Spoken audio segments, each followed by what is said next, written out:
Hello, everybody. It is great to be here one more time today. And my name is Gary Fowler. I am the CEO, president, and co founder of GSD Get Shit Done Venture Studios, a premier AIM quantum venture studio located in the heart, yes, the heart of Silicon Valley, Palo Alto, California. I've done 17 startups and 2 unicorns. I was on the original management team of Click Software, which was sold to Salesforce for 1.35 billion, and also Eva.ai, an AI edge tech company that I co-founded with Dr. David Yang. We believe that intellectual capacity is evenly spread around the world, but opportunities are not. So with that, I'd like to introduce Darsha Ham. She is a registered nurse, graduated from Texas Women's University in 2018. She's a co-founder of Melanoid Exchange, the startup based out of Houston.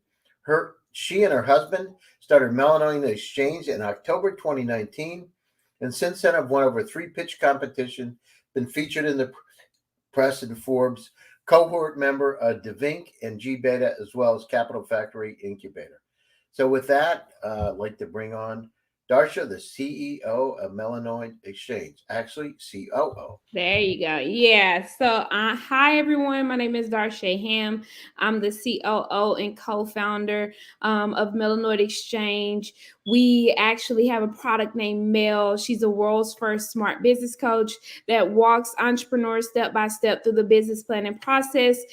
She uses natural language processing and machine learning to answer specific business related questions, while she also teaches the entrepreneurs using TikTok style short videos as well as games to make sure that they're building out a solid foundation that will allow them to build businesses that can actually contribute to society. We're adapting to the way that the next generation of entrepreneurs learn to ensure that we can be a conduit for innovation as well as economic growth. I'm happy to be here with you guys.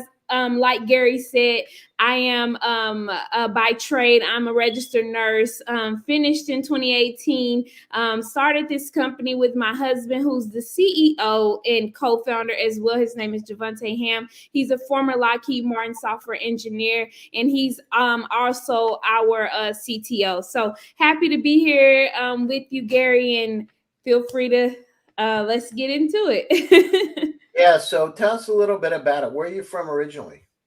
So I'm originally from Dallas, Texas, from the southern part of Dallas. We call it Oak Cliff. I'm from that area. I grew up there, born and raised, came out to Houston to finish my nursing degree. And once I finished my nursing degree, I decided to stay out here.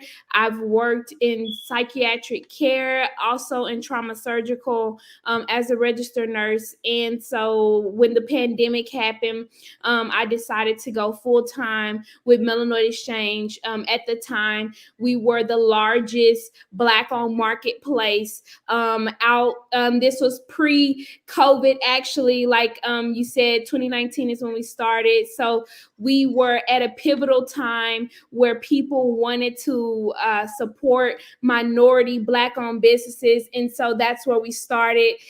We learned a lot with our first introduction into our market. And what we learned is that a lot of entrepreneurs were starting at the time during COVID. And many of them were just starting their businesses because maybe they were laid off, maybe, things happened and they wanted to start a business. But what we learned after serving over 600 businesses is that many entrepreneurs start, but they don't have the foundation that they need to sustain. And so when I say the foundation, they don't have the education that they need to actually sustain that business. So within what we found through research, within the first 90 days of business, many of them fail. And so we all have always had a mission to ensure that we are helping business owners, that we are seeing them not be left behind. We have a motto called "No Business Left Behind," and we really take that to heart. And so that's why we pivoted to just truly helping and making sure that they have the education that they need to actually build sustainable businesses, which brings us to Mel, our smart business coach. And how's revenue? How much revenue do you guys have? So in our pre-model, before we pivoted to male, we were it was only like a year. We did about 20,000 in revenue. Very still early stage startup. Us just finding our groove. We've raised about $240,000 so far. We did an equity crowdfunding campaign. Have a couple angel investors, and now we're looking to. We just opened up $1 million seed round to fund our efforts as we grow with Mel, our smart business coach who's using AI to be able to serve entrepreneurs and help them be able to build out sustainable businesses. So now you were a psychiatric nurse. How was that? It was great, honestly. I actually love people. I've always had a desire to help people. Always had a desire to just be a helping hand, whether that was just in anything. And so when I became a nurse, I tried trauma surgical. So I've worked on the floor, worked in medical, and as much as it sounds cool, I didn't really get a chance to really build relationships and help my patients as much as I would have liked to. So I decided that I wanted to go into psychiatric care. Now, in psychiatric care, I was in acute psychiatric care. So I work with the full spectrum of mental health. So that means anywhere from acute psychosis to just anxiety and depression. I work with the whole gamut of age groups from children as young as 5 years old to adults within their 80s. I've been able to just have a lot of experience in working in mental health, and now as I am in my startup, I'm always still very attached to mental health and just an advocate of not only just, when you're in the hospital, but being proactive, not necessarily reactive, because when you work in acute psychiatric care, that's very reactive. So that means once you're already in a position where you need, acute care, but I'm advocating always for proactive, which means that you go to therapy, you talk to someone, you get, you value self-care or you value your faith.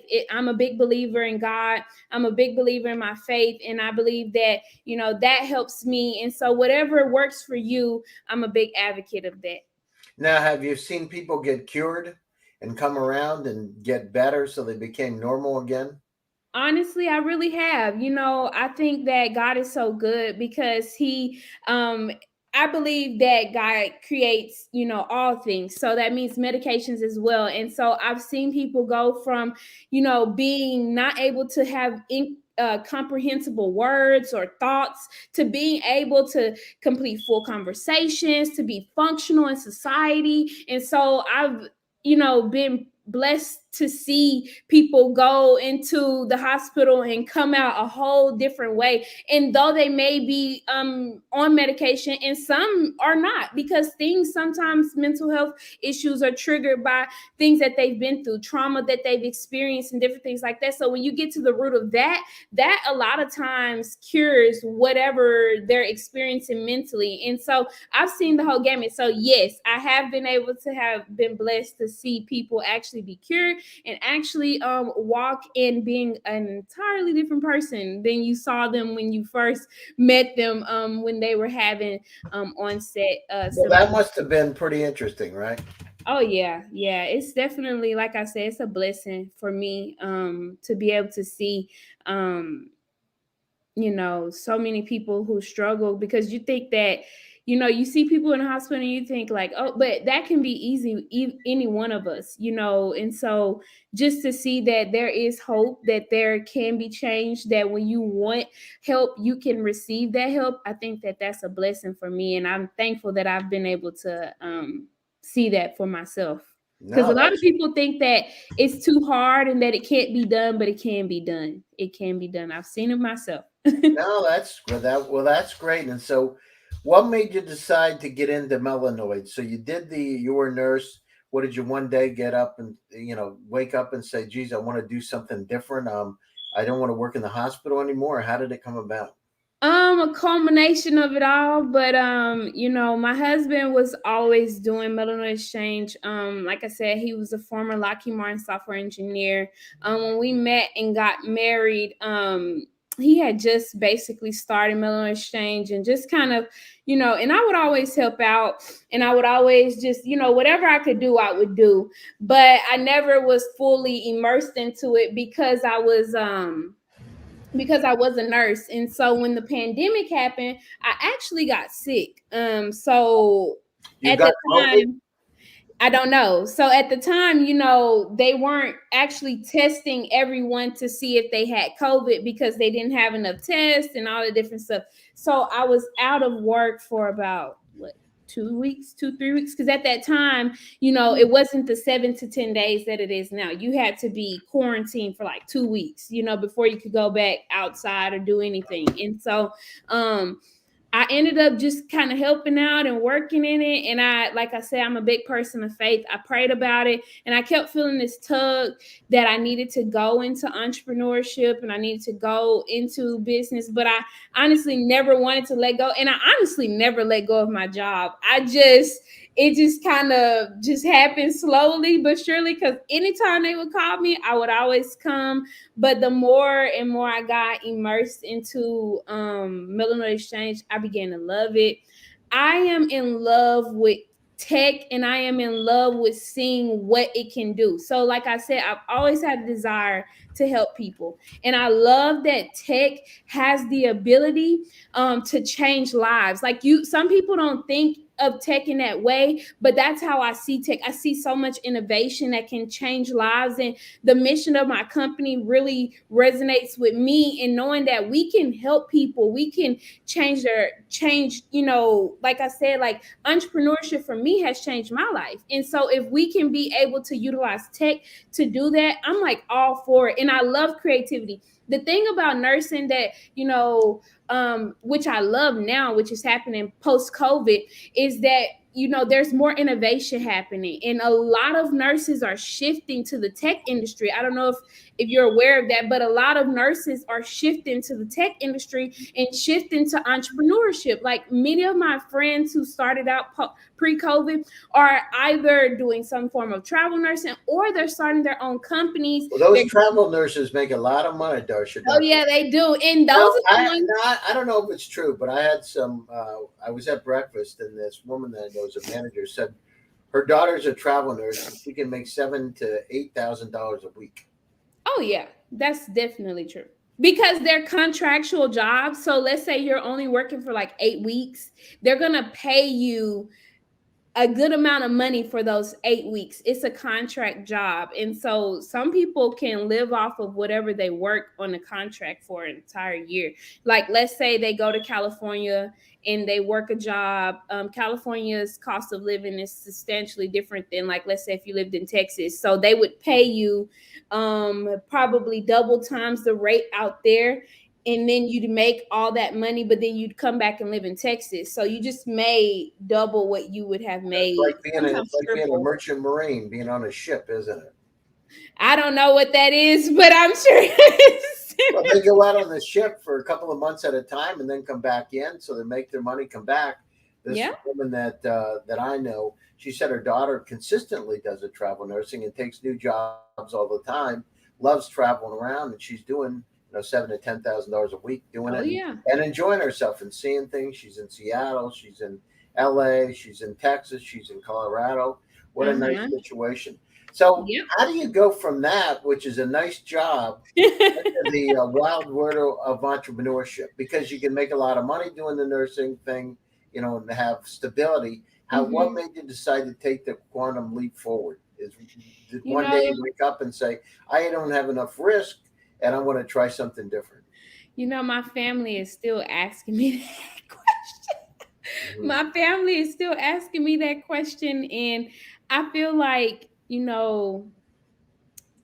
with anything, and I'm just going to speak for myself, for most entrepreneurs who've taken that risk, many of us have taken huge risk in knowing that, you could be making tons of money. Like, my husband is an engineer, I'm a registered nurse. We could be making plenty of money, but I think that the deep calling that I have for change and to see innovation and to see that trumps money for me. And then, like I said, I'm a big person of faith. And so I'm in prayer always. And I have always been in prayer and felt like I am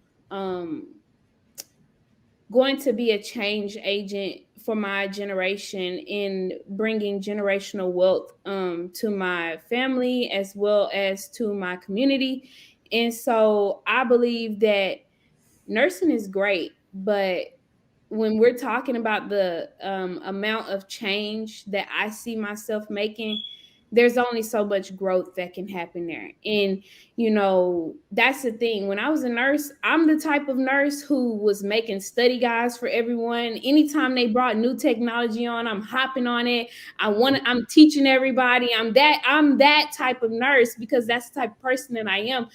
But when you're it's only so much growth that can happen there. And I believe that, for me as an entrepreneur, there is a world open for me to grow and to blossom and use the gifts and talents that I have been given to do things that we haven't seen yet. And I believe that that's what my company is on the cusp of creating, of bringing innovation to an industry, to the e-commerce industry that is for the next generation. And it is going to be pivotal in how we do business and how entrepreneurs learn and how our society functions. Like, I have I have just that deep passion. And so money for me, I've seen like I've been able to see what money is. And honestly, you think $100,000 is a lot. Honestly, when it's really,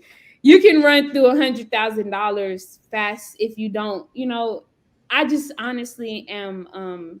It's change over money for me. So that's pretty short answer why I would choose that comfort for what I'm doing now, because as we know, an entrepreneur's lifestyle is not comfortable. Is not Yeah, no, ideal. it's an adventure, isn't it? And Darsha, why Yes. is this? I know we met at the Minority Innovation Week. Why aren't there more Black entrepreneurs? I've had this conversation with Kasim Reed, the mayor of Atlanta, and other friends of mine, Lamel McMorris, board member of the NAACP, friends of mine, and I just, we try to figure it out, but why aren't there? Because there are so many incredibly smart people like yourself, right?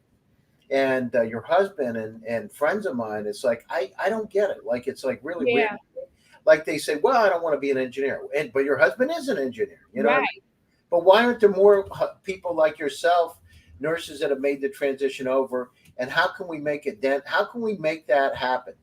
I honestly feel like for a very long time as a Black person, stability and comfort has always been the desire, because we come from slavery, right? We come from our parents having to work so hard. And so your parents push you to go to college and your parents want you to go and do these things because finally we live in a time where you can have money and you can be comfortable and you You can have can a house and your cars and you can vacation, have all these things. vacation, especially doing the kind of job you and your husband have. You know what I mean? Exactly. You can finally have these things. And so Mhm. for many of us, we have that in our mind, right? Like, and so for you to detach yourself from what's comfortable and what's, truly desired from all of our families, you would be going against the grain. You would be like a black sheep. You would be a person who's like not following the norms. Like you could be doing this. So I think that So you hear about, but you hear about it from your mom, right? yeah, oh yeah. I hear about it from everyone in my whole family. They think we're crazy, but it's okay because one day we'll be able to show them that innovation in tech is an actual real thing. Like there's a whole world happening out here, and many of the times like they see it, but they see it when it's already big and it's Facebook and it's Airbnb, and Yeah, you're yeah, that's using true. all of the tech startups that once started as crazy people leaving good jobs or leaving things behind and going and starting that thing. They see it, but it's already done. So for them to see, so back to the point of more black or BIPOC, however you want to say it, people coming into tech and innovation, I think it's going to take for us to be willing to be different. I think it's going to take for us to know that it is going to be a sacrifice, but it's going to be worth it when we see change happen in the world. And I think that we have all the knowledge. We're so smart and we're so above the curve a lot of times, trendsetters in a lot of different areas. I just think it's going to take for us to just know that you're going to have to like sacrifice and it's going to be different. But if we can just channel a lot of that knowledge into tech and innovation, I just don't even know where we would even be. I think that we get comfortable working for people and fun and pushing those things when we have great ideas in our own minds that can change the world. Well, that's it. I mean, the thing is, we're not going to, the U.S. needs everybody to be able to, yes, intellectual capacity is evenly spread, and yes, everybody needs to become involved in this. I know yes, my grandmother immigrated from Africa when she was 13 years old, yeah, I remember you told me. all kinds of different ways. And she came over and they had a dream. She met my grandfather. They started some little businesses, and then they ended up building their businesses up, you know, uh, dry cleaners and all kinds of different things. Like, Wow. but that's the way it is, right? You got to Yeah, not be afraid. Fear drives people to not do things. The good that's news it. is, no matter what, you can fall back and be a traveling nurse and make $7,000 to $10,000 a week. Right. That's always, and I keep And my, that's a nice insurance policy. yeah, That's the answer to their question for your mom. Say, listen, here's the deal, right? Or your right. grandmother, here's the deal. Yeah, no, they're all always pushing me to make sure I keep my license up to date. So that is up to date. My continuing education courses are up to date. Everything is up to date. I just think that that's the great thing, right? Like about being able to use our knowledge as power, because not only do I have that as something that can be a vector for me to grow in, to use for my benefit, but also I'm using my knowledge and my thoughts and my ability also in tech. And I think that that's the great part, like, right, like we should be able to do all of this. Like that is so Americanized for us to feel like we only can do one thing. You don't have to. We can do so many things. Like, I mean, people in Africa are so talented and multifaceted, and they are like everything, right? Like they can do all these different things. I feel like we are just taught and driven, one focused mind. You can't do anything else. You have to do this, when it's not like that. Like you can be well rounded. And I think, until you're a jack of all trades and then a master of nothing. But you don't have to necessarily be a master of nothing. You can definitely master many things out your whole lifespan. You're smart, you're talented, you're gifted. Use those gifts. Like, and I'm talking to more people of color. Like, it's okay if you're an engineer to use your gifts in other things, build out technology. It's okay for you to pioneer innovation and be an engineer. It's okay for you to do these things. And so I hope that if anybody listens to this, that I will share it. But for people who don't know, that just you can do anything. Don't box yourself in. Yeah, no, you're right about that. It's called the Pygmalion effect, the self-fulfilling prophecy, right? And you got to visualize where you want to go, be passionate and optimistic about it, and focus on it and paint the pictures mentally of where you want to go. So Yes. you live in proof. So tell us a little bit. We got a closing thoughts, a little bit more about Melanoid Exchange Yeah. and how can they partake and how will it help them, and then how do people get a hold of you? Awesome. So you guys can find me on LinkedIn. My name is Darsha Ham on there. Feel free to find me on LinkedIn. So Mel, if you're an entrepreneur or you even know any entrepreneurs, Mel's whole purpose is to make business coaching scalable. So right now, if you were to find a business coach, 9 times out of 10, they would either be very expensive or their time would be limited.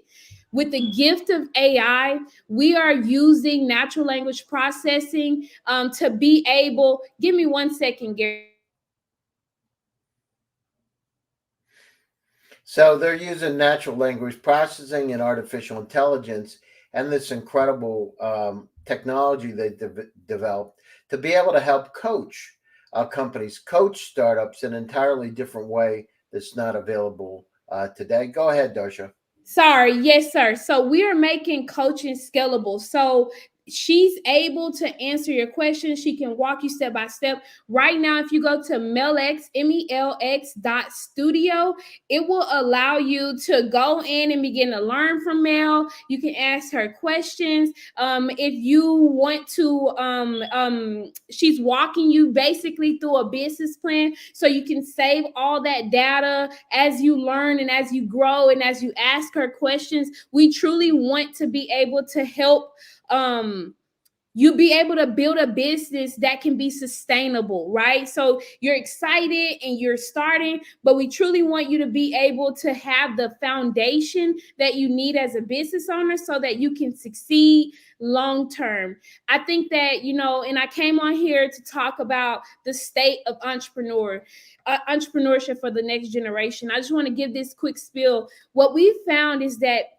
in the culture that we live in today, so many people are starting businesses. So many people are excited to find a side hustle or to start a business because they understand what entrepreneurship can do for their lives. However, many people are skipping the learning process because we don't value going and paying tons of debt for MBAs or going to school for these different things, which I completely understand. However, the education that you need as a business owner, it is imperative. It is a non-negotiable. You have to have a solid foundation. Yes, you can learn as you go, but what we have found is that most people don't learn as they go. They fail as they go. You will be in business for a certain amount of time, but after so much time, you will find that you are lost, you are confused, and because you have no one to help you, because you have no resources, especially for underserved businesses, you tend to quit. We don't have to have that as our reality anymore, especially with males. So that's our quick spiel. Go to melx.studio, melx.studio, and make you an account and get started today with building out a foundation for your business where you can be sustainable for the future. That's pretty much our spiel, Gary. You can also follow us on social media, Melx Studio, everywhere, Melx on LinkedIn. Yeah, that's about it. Thank you so much, No, Gary, for that's having great, me. Thursday. Appreciate I your time, appreciate taking you time so out of much. your busy schedule. And to all my viewers out there, stay safe, stay healthy, have a great day. To our friends in the Ukraine and places that are Yes, under siege today, our hearts and our prayers are with you, and yes, we love you and care about you. To all yes, my friends all over the world, from places as far away as Zambia, South Africa, Ghana, Nigeria, North Africa, Indonesia. You know, get shit done. Don't sit on your hands. Move forward in your life. Don't think about the negative. Think about the positive and focus on where you want to go. Again, yes. my name is Gary Fowler, and I'm the CEO, co founder, and president of GSD Get Shit Done Venture Studios, premier AI and quantum venture studio. Stay tuned for another edition of my show next week, Tuesday. And Darsha, take care of yourself. Tell your husband I said hello. Goodbye, everybody. Bye bye.